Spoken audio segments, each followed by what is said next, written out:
All right. Welcome to today's Qualified at the Intersection. I'm going to try to do some more videos. I had like maybe pink eye or something in this eye. I don't know what's going on. So we're going to talk about the Supreme Court because that is most urgent. If Democrats ever get back in power, it is clear now that we're going to have to do something about the Supreme Court. When Donald Trump was elected the first time, I told people that if he were to be elected the first time, we were going to lose the court for 100 years. And people were like, oh, what does that mean? It means just what the situation we're in right now. So the court is right now starting its term. And one of the cases it is has before it is whether conversion therapy, that's right, people, conversion therapy for gay children can be allowed. And I believe this case comes out of Colorado. And based on court watchers today, it sounds like the supermajority conservatives are leaning toward the restoration of conversion therapy, which is horrific. It's like going back to the Middle Ages. It's like a horror movie where you think you killed the monster, but the monster gets up and starts attacking you again. I'm not LGBTQIA. I don't have children for whom this is an issue, but I'm a human effing being. And the idea of allowing parents to once again kidnap their children who are gay because being gay is part of the human condition.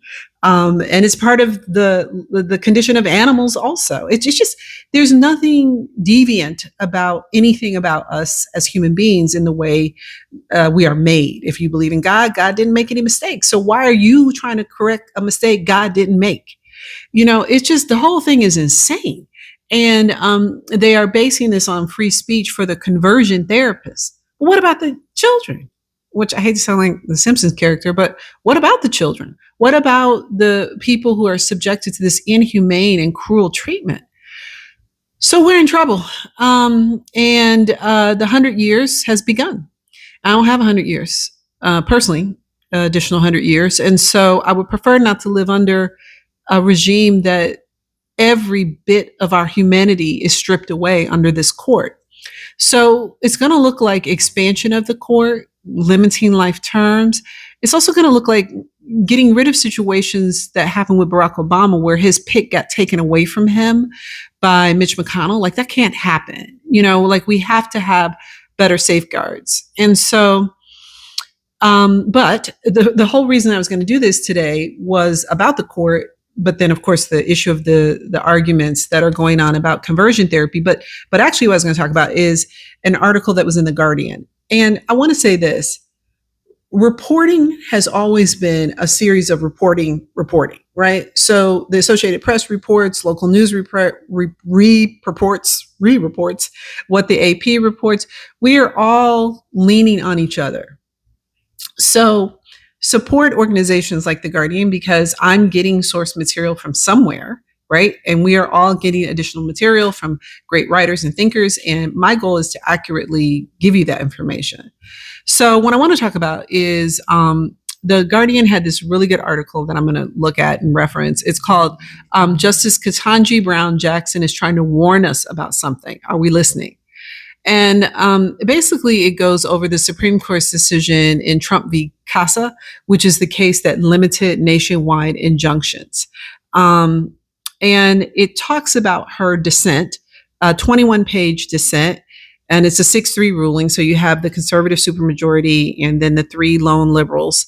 And she talks about that case as an existential threat to the rule of law and a sad day for America. She says the ruling was profoundly dangerous.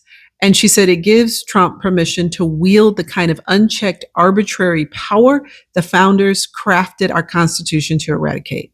Now, everything she said has come true. So you would think Black women are oracles because everything Kamala Harris said actually in her debates has actually also come true. We're not oracles, we're pragmatists.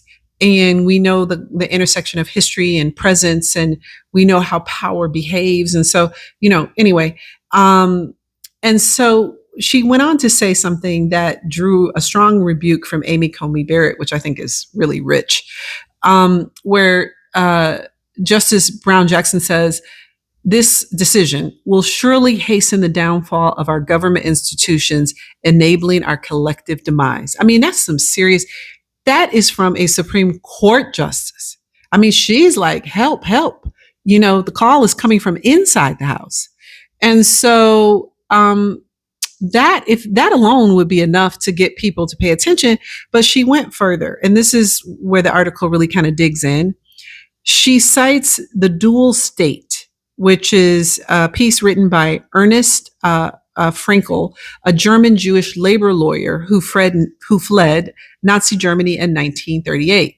His book is an analysis of how the Nazis created two coexistent legal systems. There was the normative one that kept the economy of Germany running as usual, and this is from The Guardian. And then there was the separate legal system that operated alongside it, in which anyone deemed an enemy of the regime was stripped of all rights and subjected to arbitrary violence. We are there. We are there. We are there.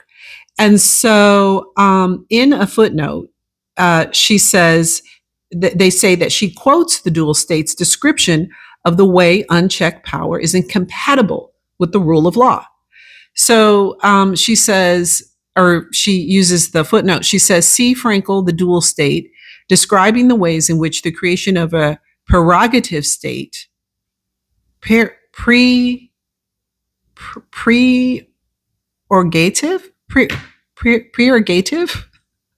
oh Lord, I don't know, I'm having difficulty with this word, state where the executive exercises unlimited arbitrariness. I got arbitrariness. Arbitrariness, unchecked by any legal guarantees, is incompatible with the rule of law. Now, they point out that it's a small little footnote. It's like one of them. But by citing that, she is explicitly drawing the parallel for us that we're enacting the legal structure of the Nazi state. And so this isn't hyperbole. This is a jurist saying we are going down that road, and we see this. I mean, I go back to this conversion therapy issue. They're saying it's freedom of speech for the therapist. Well, have you ever noticed that this court only cares about freedom of speech if it's hate speech or if it's speech designed to harm? But there's no freedom of speech for diversity. There's no freedom of speech to talk about white supremacy, but you have freedom of speech to be a white supremacist, freedom of speech to enact race, ethnic, gender-based violence. I mean, so what? So the Supreme Court is going to have to be on the table, and not just a discussion, but a transformation. The Supreme Court is lost.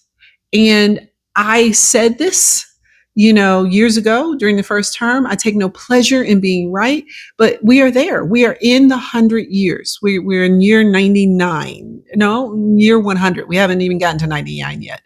And so unless all of us are prepared for a lifetime, our children's lifetime, and part of our grandchildren's or great-grandchildren's lifetime of suffering, we have to be prepared to legislatively change the structure of the Supreme Court, which as an attorney, someone who was sworn into the Supreme Court bar, I have my little certificate somewhere saying I was nominated, I could practice in front of the Supreme Court.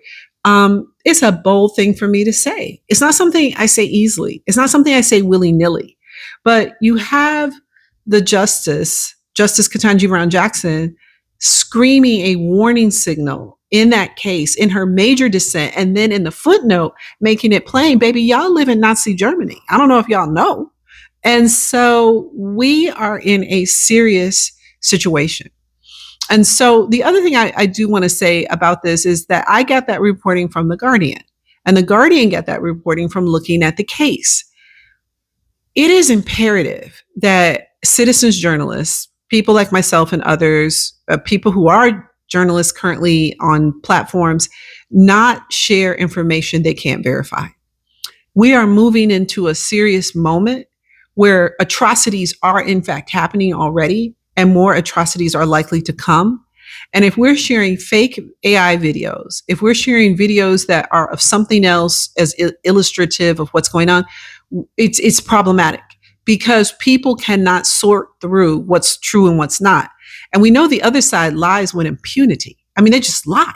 They just say it's not sunny, it's dark, and it's like bright daylight. And they have no problem with that. And so it is imperative that we cite our sources, that we be clear, and that we not share things. It takes usually 3 Google searches to really be able to draw yourself back to the original source. When you do sourcing, it's called primary, secondary, and tertiary. So your primary source, your secondary source, and your tertiary.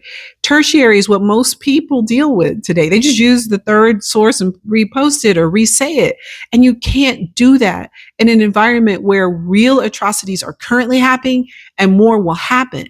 And it is imperative that people understand and believe them. We already are fighting AI. We're fighting deepfake. So I'm just begging people not to repost things that they haven't sourced, they haven't looked at, they haven't dug into, right? Because I took this Guardian article, then I looked up the case. It's just a little extra work, but it's the work that's necessary to properly report something. So anyway, I am going to be back Friday with a Friday Live. We're just going to talk about all kinds of things, including Ezra Klein and Bari Weiss with CBS News, and what is the price, and how and why we elevate different people. And then tomorrow, I think I'm going to be talking about how patriarchy leads to pedophilia. Yep, I'm going in there. There's something with the overabundance of a patriarchal system and the prevalence of pedophilia. So we're going to talk about that. So anyway, I will see you tomorrow, and that's what's going on.